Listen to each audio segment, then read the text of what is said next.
Ce soir, les jeunesses musicales de Paris, que dis-je, les jeunesses musicales de France, dans leur ensemble, voient et entendent Thierry de Brunoff. Lui et moi, d'un commun accord, nous avons décidé de donner à cette séance un caractère un peu particulier, celui d'un hommage à Alfred Cortot, qui a été l'un des maîtres de Thierry de Brunoff.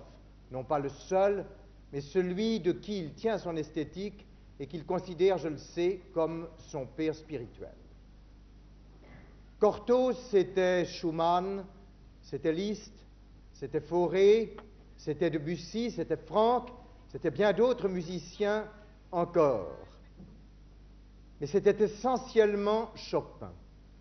Un critique italien a écrit, il y a 10 années, cette phrase que je trouve superbe: « Quand les mains de Cortot s'arrêteront, Chopin mourra une seconde fois. » C'est vrai et ce n'est pas tout à fait vrai, puisque Chopin revit sous les doigts des disciples de Cortot, et qu'il y en a un sur cette estrade, et qu'il y en a d'autres dans cette salle à qui vont notre gratitude et notre admiration.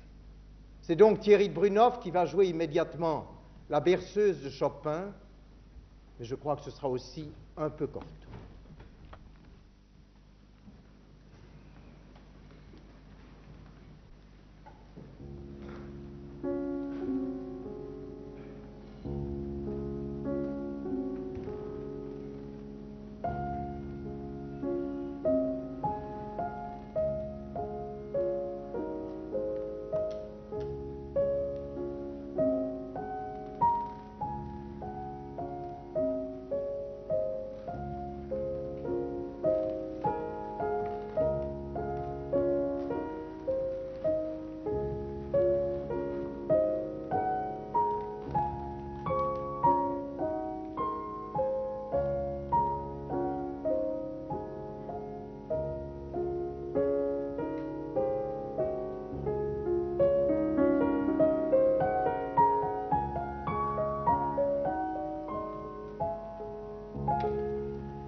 Après la berceuse, ce sera la fantaisie impromptue, toujours de Chopin.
Comment Cortot jouait-il les valses de Chopin, avec une grâce voluptueuse, apparemment insouciante, et qui était cependant le fruit de longues méditations, comme ceci.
Cher Thierry, parce que vous nous avez raconté de ravissantes histoires avec vos mains, vous croyez que vous êtes quitte, mais vous avez bien d'autres choses encore à nous dire.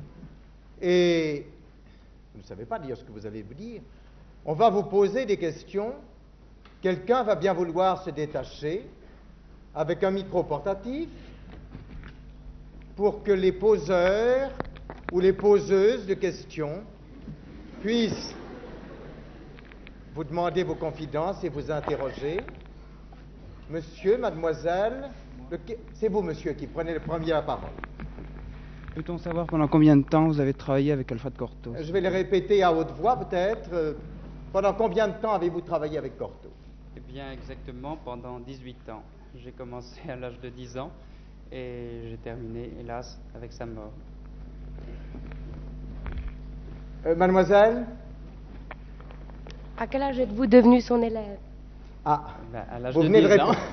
Parce que tout à l'heure, quand vous avez dit, n'est-ce pas, que vous l'avez connu pendant 18 ans, je me suis dit vraiment que vous aviez commencé jeune, que vous n'aviez pas perdu de temps. qu'est-ce qu'il y aurait une autre question qui ne soit pas exactement complémentaire de la première? Quels ont été vos autres professeurs? Vos autres professeurs? Eh bien, j'ai travaillé d'abord beaucoup avec ma mère qui m'a formé, parce qu'elle est pianiste elle-même et élève de Cortot également. J'ai travaillé avec Edwin Fischer, j'ai eu la chance de travailler aussi beaucoup avec lui. J'ai passé ma licence de concert à l'École normale de musique dans la classe de Madame Bascourette-Guéraldi, à qui je dois beaucoup aussi. Et j'ai aussi travaillé avec Madame Jeanne Blancard. Est-ce que ce que vous a appris Edwin Fischer était complémentaire de ce que vous a enseigné Cortot ou entièrement différent? Pas entièrement différent, mais complémentaire en tout cas, parce qu'il n'avait pas du tout le même répertoire, en sens que Fischer excellait surtout dans un répertoire classique et Cortot dans tous les romantiques. Enfin, Monsieur, un peu plus loin, un peu plus loin. Quel est le compositeur que vous aimez le mieux interpréter? oh, ça c'est une question bien difficile, vous savez. Oh, dans ce cas-là, Enfin. vous savez, il faut répondre beaucoup. Enfin, mais répondez ce que vous voulez. Enfin, celui qui m'est le plus naturel peut-être est Chopin, probablement parce que j'ai tellement travaillé avec Cortot, dont c'était le privilège de jouer ça comme personne au monde. Mademoiselle, Cortot vous a-t-il essentiellement appris la technique du piano ou alors son interprétation? je répète aussi à haute voix, est-ce que Cortot vous a essentiellement appris la technique du piano ou plus exactement son interprétation? Ouais, la manière dont il enseignait faisait que c'était absolument inséparable, parce que pour lui, la technique n'était qu'un moyen d'expression. On ne pouvait pas arriver autrement qu'avec elle. Mais il n'en parlait jamais très précisément. Je veux dire, j'ai travaillé pour moi-même la technique plus qu'avec lui. Vous vous rappelez une de ses devises particulièrement belle, un art qui se réclame de la technique est un art qui est déjà condamné. C'était bien dit. Mademoiselle, les jeunes filles sont... Avez-vous participé à des cours publics d'interprétation? Oh oui, Cortot, il disait des choses très mordantes aux élèves. très mordant, oui, quelquefois. Pas toujours, mais souvent. Parce que quand il était en verve, Quand il était en verbe. est-ce que cela vous est arrivé? Oh, bien sûr. Mais de subir cette verve? Oh oui. Mais plus agréablement, je pense, d'entendre d'autres la subir. Ah, bien sûr. Je l'ai entendu dire à une jeune fille qui jouait l'ondine de Ravel, mais ce n'est pas une sirène, c'est une péniche, mademoiselle. Vous savez, je l'entends encore dire à une jeune fille qui jouait le prélude en mi mineur de Chopin, si, qui n'est pas tellement compliqué. Et en effet, Alfred Cortot faisait entendre une espèce de rumeur, quelque chose comme Et la jeune fille se retourne. Vous dites, maître? Mais je ne dis rien, mademoiselle. Je gémis.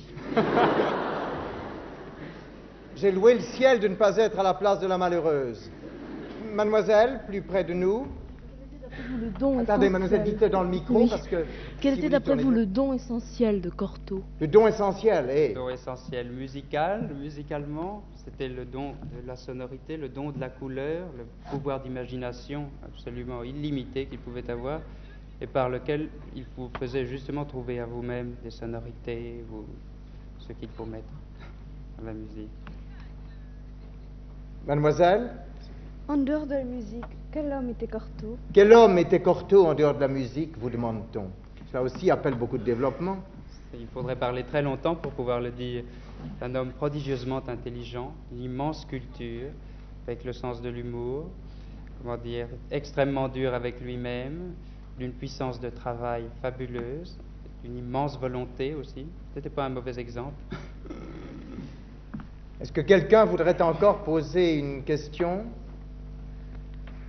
Mademoiselle, Quelle est la dernière image que vous gardez de Cortot?